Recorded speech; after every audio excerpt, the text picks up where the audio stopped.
सिल्लोड तालुक्यातील अंधारीसह परिसरामध्ये रोहिणी नक्षत्रासह मृग नक्षत्र जोरदार बरसला आहे। त्यामुळे शेतकऱ्यांमध्ये आनंदाचे वातावरण आहे। बऱ्याच वर्षाच्या प्रदीर्घ प्रतीक्षेनंतर मृग नक्षत्रात पावसाचे जोरदार आगमन झाल्यामुळे शेतकरी वर्ग शेतात पेरण्यासाठी पुढे सरसावला आहे।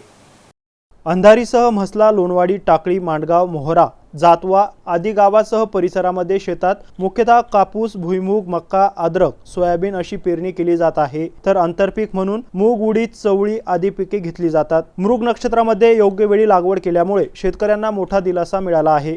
मृग नक्षत्राचा दमदार पाऊस पडताच कृषी सेवा केंद्रावर बियाणे खत खरेदीसाठी झुंबड पडत आहे।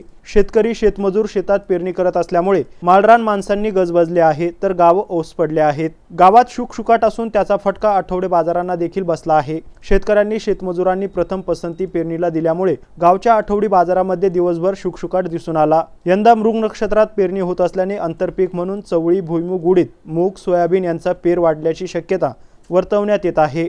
मृग नक्षत्रामध्ये पेरणी झाल्यास येणाऱ्या पिकांवर रोगराई कमी पडते आणि पीक पाणी जोमात येते अशी भावना शेतकऱ्यांमध्ये आहे। तर येत्या पूर्ण पावसाळ्यामध्ये 100% पाऊस पडावा अशी अपेक्षा आणि प्रार्थना शेतकरी करत आहे। अकबर खान, एमसी न्यूज, अंधारी, सिल्लोड।